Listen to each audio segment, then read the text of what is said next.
Bonjour, nous voici encore sur le plateau de In Studio pour partager ensemble un moment pour comprendre comment marcher en intimité avec Dieu. On a vu dans la session précédente que l'intimité, c'était vraiment dans le cœur de Dieu. C'était son désir dès le début que l'homme a été créé pour intimité. Et donc, on a vu que l'homme était créé juste, ce qui lui donnait ce droit légal de s'approcher vers Dieu sans peur et crainte, sans ce complexe d'infériorité, ce sens de culpabilité. Et ça lui permettait de marcher avec Dieu, de s'approcher le plus près de Dieu et de partager son cœur avec le cœur de Dieu. Bien sûr, on a vu que quand l'homme a péché, immédiatement, l'homme a perdu sa justice, ce qui, en fin de compte, légalement et dans son cœur, lui interdisait et ne lui permettait pas de s'approcher vers Dieu le plus près possible. Immédiatement, l'homme a été rempli de crainte, de honte, cette culpabilité, ce complexe d'infériorité. On a vu que Adam, dès le début, s'est éloigné de Dieu, s'est caché de Dieu. Mais Dieu, immédiatement, son cœur a crié « Adam, où es-tu » Le désir du Père, c'était de s'approcher de l'homme. Et on a vu que oui, à cause du péché, l'homme a été séparé de Dieu. Mais qu'est-ce que ça voulait dire, cette séparation? On parle de cette mort spirituelle qui veut dire séparation de Dieu. On a vu, et je vais faire un petit récapitulatif, que ce n'est pas une distance physique ou un rejet physique, c'est-à-dire que Dieu a rejeté l'homme, s'est séparé de lui physiquement en refusant de lui parler ou de l'écouter. Non. Et ce n'est pas non plus un rejet, c'est-à-dire que Dieu, qui est saint, a dit maintenant je suis saint. Toi, tu es pécheur, je ne peux plus te parler, je ne peux plus, donc je dois te rejeter, je te tourne le dos. Ce n'était pas ce que cette séparation voulait dire, même quand on a vu dans Genèse 3, 22, où on a vu que verset 24, que Dieu a dû chasser l'homme du jardin. Ce n'était pas un acte de colère, de mépris, mais c'était un acte de miséricorde, parce que Dieu devait protéger l'homme de lui-même. Dieu savait que si Adam, dans sa condition et nature de péché, si Adam allait toucher l'arbre de la vie, ça voudrait dire alors qu'il serait éternellement pécheur, éternellement malade, éternellement dans la douleur, et que le plan de rédemption, c'est-à-dire ce que Jésus a fait sur la croix, serait impossible. Amen. Alors Dieu, pour protéger l'homme et pour faire en sorte qu'il puisse envoyer son fils pour racheter l'homme, Dieu a dit, je dois interdire l'homme de toucher cet arbre de la vie. Ça veut dire que je dois le faire sortir, le chasser, le faire sortir du jardin. Je dois protéger la porte du jardin avec un chérubin qui a une épée flamboyante pour empêcher quiconque de rentrer dans ce jardin et de manger du fruit de l'arbre de la vie. C'était l'amour de Dieu qui voyait en devant, amen, qui voyait et qui savait déjà ce que depuis la fondation du monde, qu'il devrait envoyer son fils pour racheter l'homme, pour lui permettre d'avoir cette relation intime. Voyez, c'est pas simplement dans votre cœur et dans mon cœur, c'était dans le cœur du Père depuis le début. Même quand l'homme a déchu, c'était toujours dans le cœur du Père de marcher intimement avec sa création, avec vous et avec moi. Alléluia. Et on a vu que bien sûr cette séparation, alléluia, c'était que l'homme maintenant, la nature de Dieu n'était plus en l'homme. Si vous me permettez, en fin de compte, c'était comme si le cordon ombilical, vous voyez, comme quand une maman donne naissance à un bébé, il y a ce qu'on appelle un cordon ombilical. C'est ce qui permet à la mère de nourrir l'enfant. C'est ce qui permet pour la vie, la nourriture de passer et de nourrir cet enfant, ce bébé. Et dans l'esprit, quand Dieu a créé l'homme, il y avait cette cordon ombilical invisible, si vous me permettez, ce qui alimentait l'homme de l'esprit de Dieu, de la vie de Dieu, de la vie Zoé de Dieu. C'est ce qui permettait à l'homme de marcher, de s'épanouir, d'avoir cette nature de Dieu lui-même. Amen. Vous voyez, quand Dieu a soufflé dans les narines de l'homme, qu'est-ce que c'est à ce moment-là? La vie qui est rentrée dans l'homme, la nature même de Dieu, l'esprit de Dieu est venu habiter dans l'homme. Et à ce moment-là, quand l'homme a péché, la mort spirituelle a fait en sorte que ce cordon ombilical soit sevré. Et c'est de là que l'homme a commencé à être soumis et assujetti à la corruption, à la mort, à la maladie, à toute ce qui est la nature du péché, et l'esprit de péché a fait en sorte que petit à petit, l'homme allait mourir. Vous voyez, comme quand vous coupez, en fin de compte, un bouquet de fleurs, à ce moment-là, la fleur arrête d'être alimentée de la source, des racines de la plante. C'est ce qui s'est passé en fin de compte. La séparation de Dieu, ça fait que l'homme a perdu cette nature de Dieu. Il a perdu l'esprit et la vie de Dieu qui coulait en lui. Et vous savez aussi, ce qui s'est passé, c'est qu'on a vu l'homme à ce moment-là a perdu sa justice. Et la justice, je vous rappelle, qu'est-ce que c'est?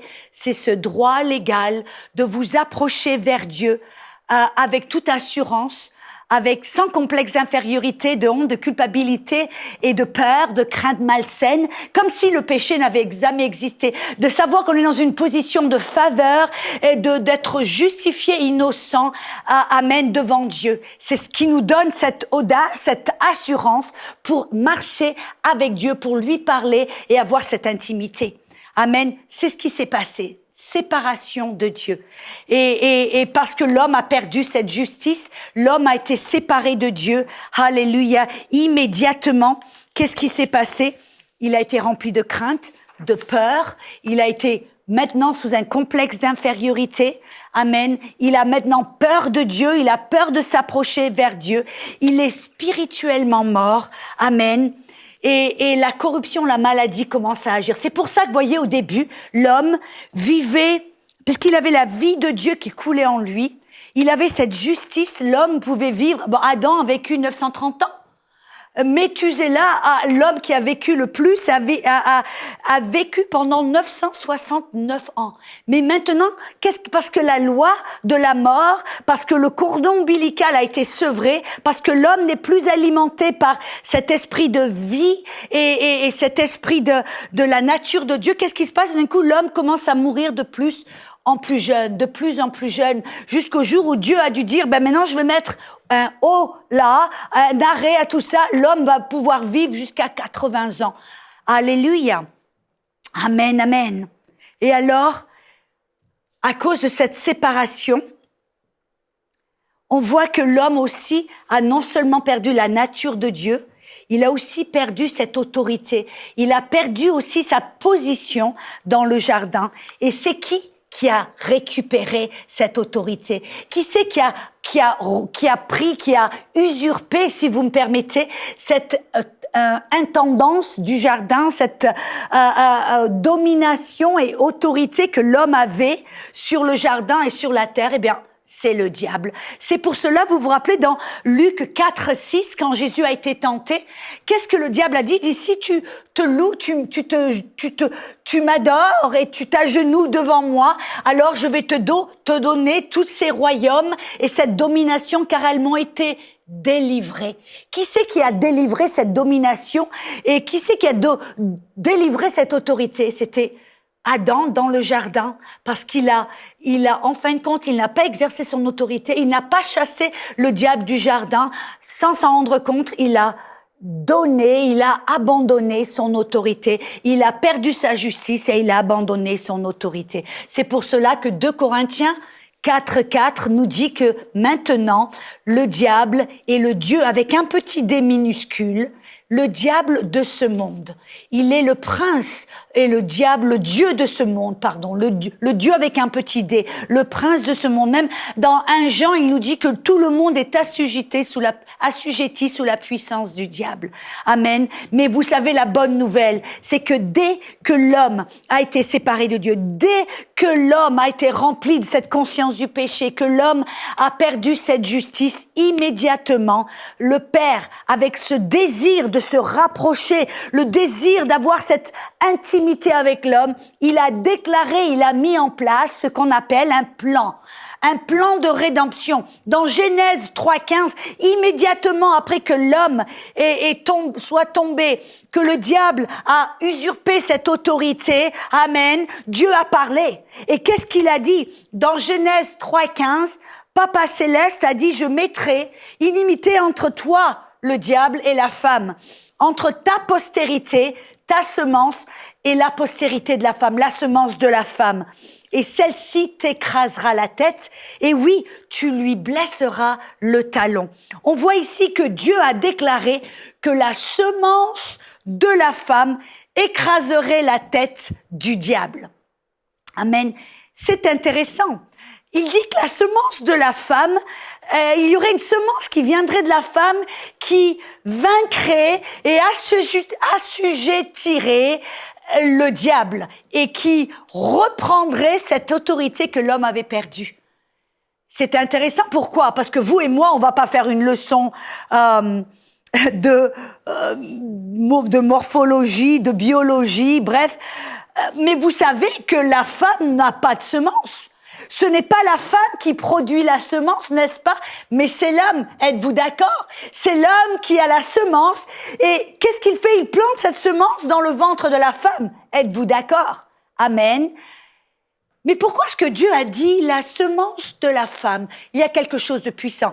Nous parlons comment est-ce que Dieu a mis en place un plan de rédemption pour rendre la justice, pour remettre l'homme dans une position de justice, afin que l'homme, de nouveau, puisse revenir vers Dieu et avoir une relation intime avec le Père.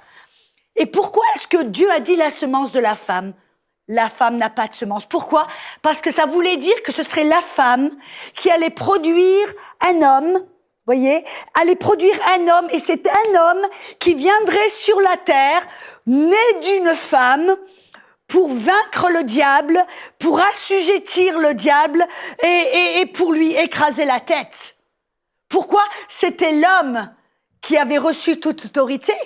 C'était l'homme, en fin de compte, qui avait reçu cette autorité, et c'était l'homme qui pouvait seulement exercer autorité et reprendre cette autorité. Mais on a un problème. L'homme qui est maintenant dans une nature, une condition du péché, voyez, vous vous rappelez, dès que l'homme a péché, qu'est-ce que Adam a dit à Dieu? Il dit, Dieu, cette femme que tu m'as donnée. On voit que immédiatement après la chute, l'homme a perdu la nature de Dieu, mais il a pris, en fin de compte, les attributs ou la nature du péché ou la nature du diable.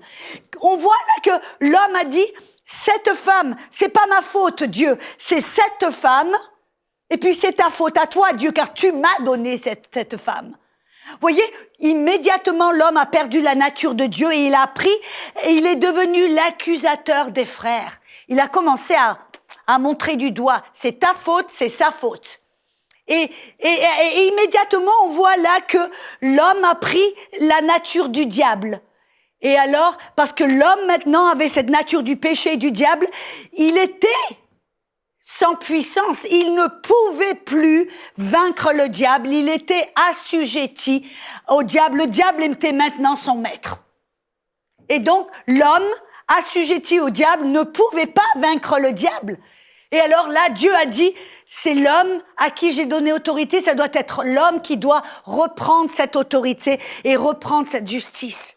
Mais l'homme n'en est pas capable parce que l'homme est pécheur et l'homme est assujetti au diable. Il a dit donc, je vais faire en sorte que la semence de la femme va donner naissance à un homme, mais la semence, la graine qui va être plantée dans le ventre de la femme ne va pas venir de l'homme, elle va venir de Dieu. Pourquoi? Parce que la semence de Dieu dans le ventre de la femme, c'est une semence qui est sans péché, qui est sainte, qui est pure, qui est juste. Amen. Et donc on voit là que dès le début, Dieu a mis en place ce plan de rédemption.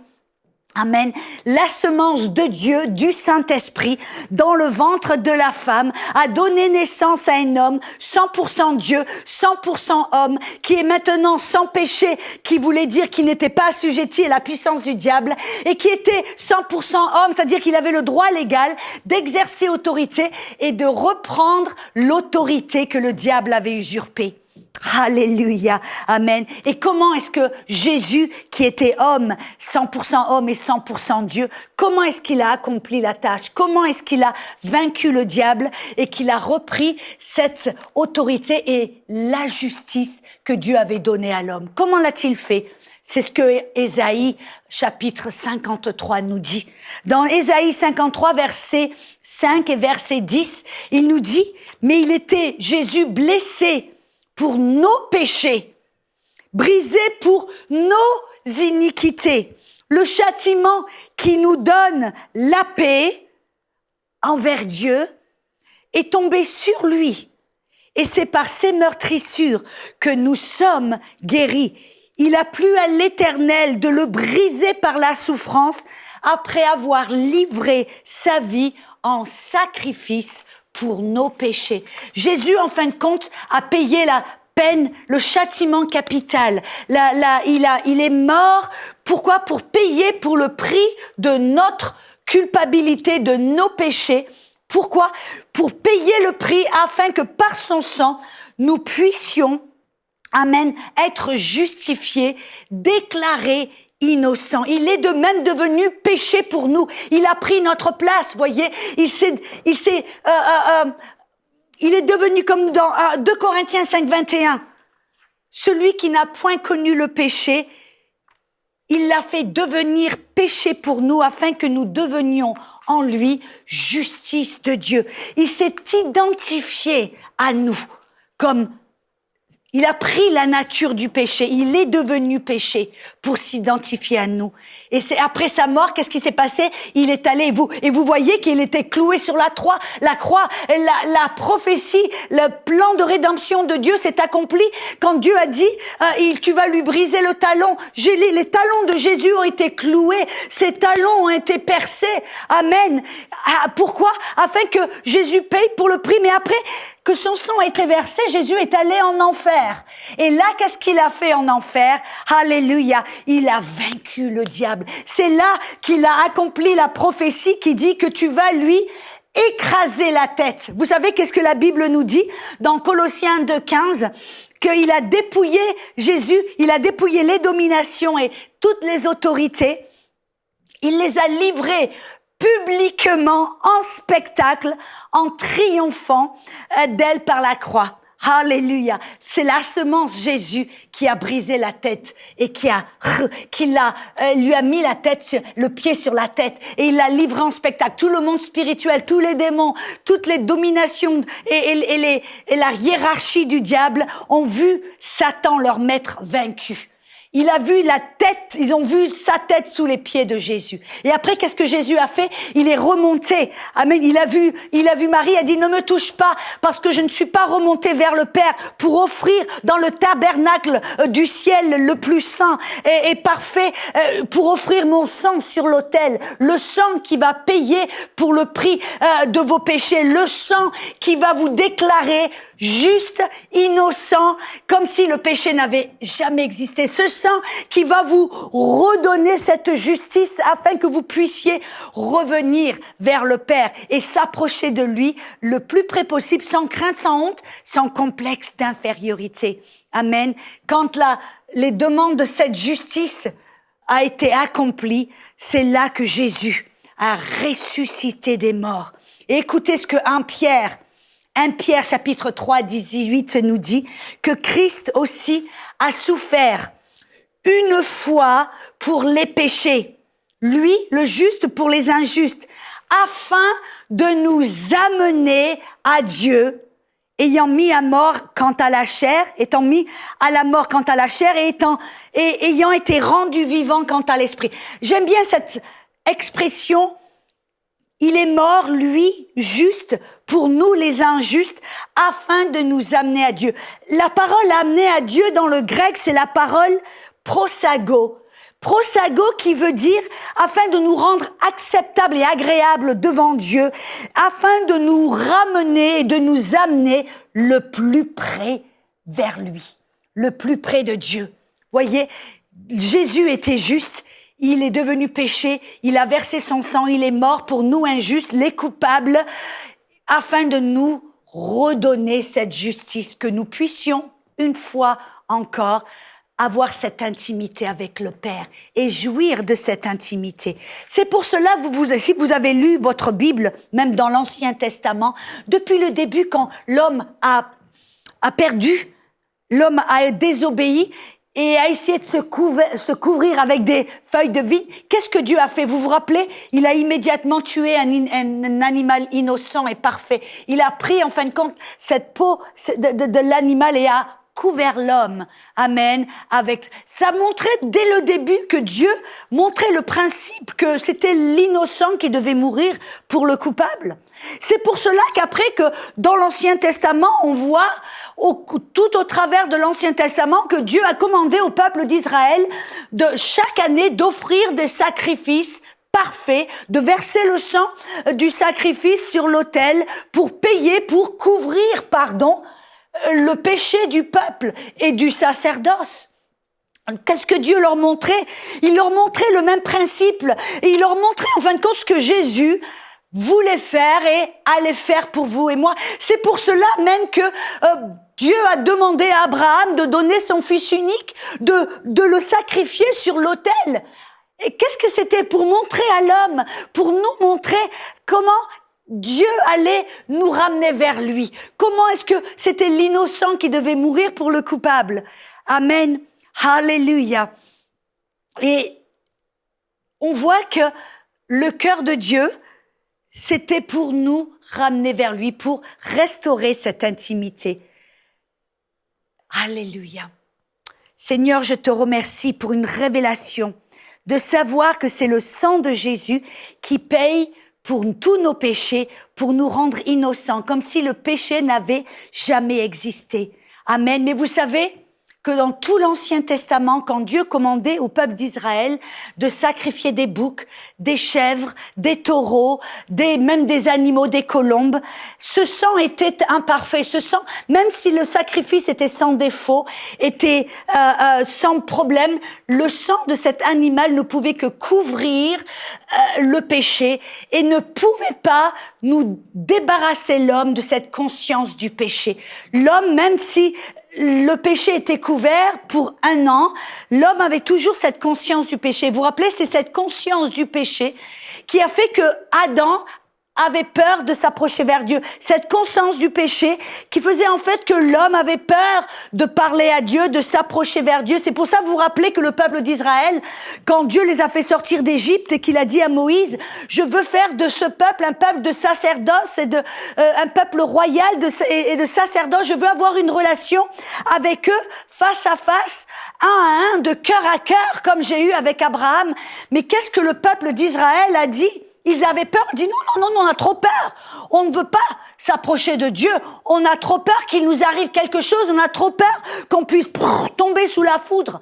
Ils avaient peur de Dieu. Ils étaient remplis de cette conscience de péché, cette peur, cette crainte, ce complexe d'infériorité. Amen. Et cette culpabilité. Amen. Mais on voit que dans Hébreux chapitre 10, versets 11 à 14, écoutez-moi bien. Dans Hébreux 10, versets 11 à 14, il dit que tout prêtre, se tient chaque jour debout pour accomplir son service. Il offre souvent les mêmes sacrifices qui ne peuvent cependant jamais enlever les péchés. Mais le Christ, par contre, a offert un seul sacrifice pour tous les péchés, et cela pour toujours. Puis, il s'est assis à la droite de Dieu. Ainsi, par une seule offrande, il a rendu parfait pour toujours ceux qu'il purifie du péché. On voit que là, le sacrifice de Jésus était un seul sacrifice pour nous enlever, pas seulement nous couvrir nos péchés, mais nous purifier pour toujours de tout ce péché, pour nous rendre parfaits, purifié pour toujours, pour éternité. J'aime bien dans la Darby dire à perpétuité. Cette offrande, cette seule offrande, le sang de Jésus, nous a libérés du péché une fois pour toutes, pour toujours, éternellement. Amen. Et non seulement Dieu a payé pour notre péché, a enlevé ce péché. J'aime bien dans Psaume, dans Hébreux 8, il dit « Je ne me souviendrai plus jamais de leurs péchés.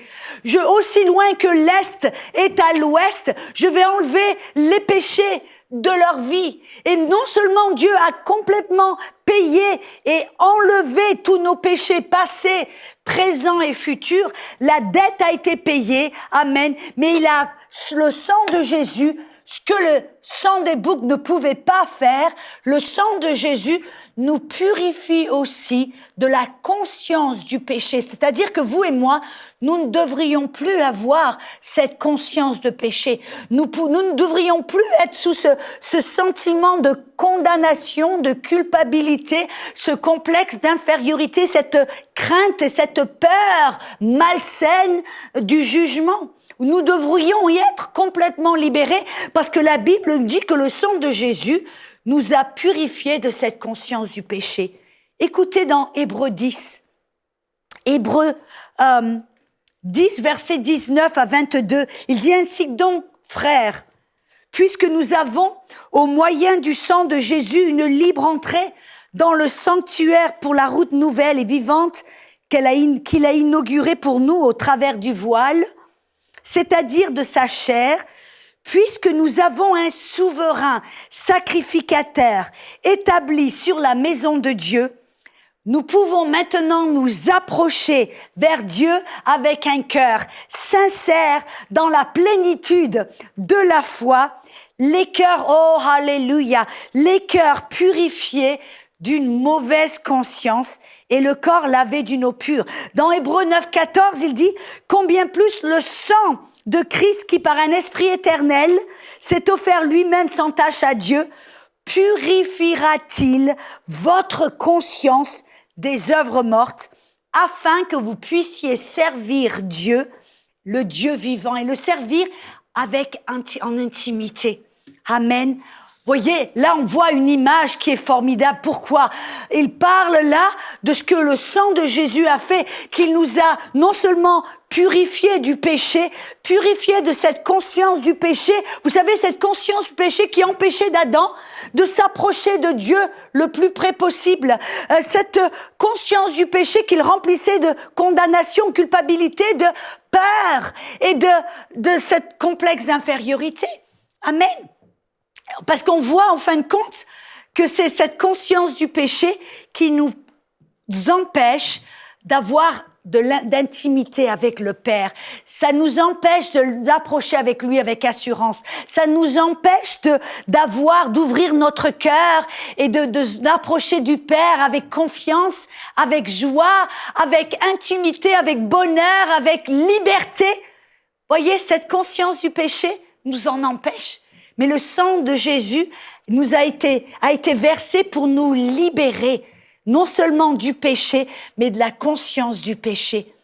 Et on verra dans la session prochaine, non seulement comment être libéré de cette conscience du péché, comment marcher dans ce que Jésus, dans la liberté que Jésus nous a donnée pour avoir une relation intime avec le Père. Alors je vous invite à revenir et on va aller un petit peu plus loin pour découvrir comment marcher dans cette réalité, comment marcher en intimité avec le Père. Cette émission est rendue possible grâce au précieux soutien des partenaires d'Enseigne-moi Canal International. Retrouvez tous nos programmes sur emcitv.com.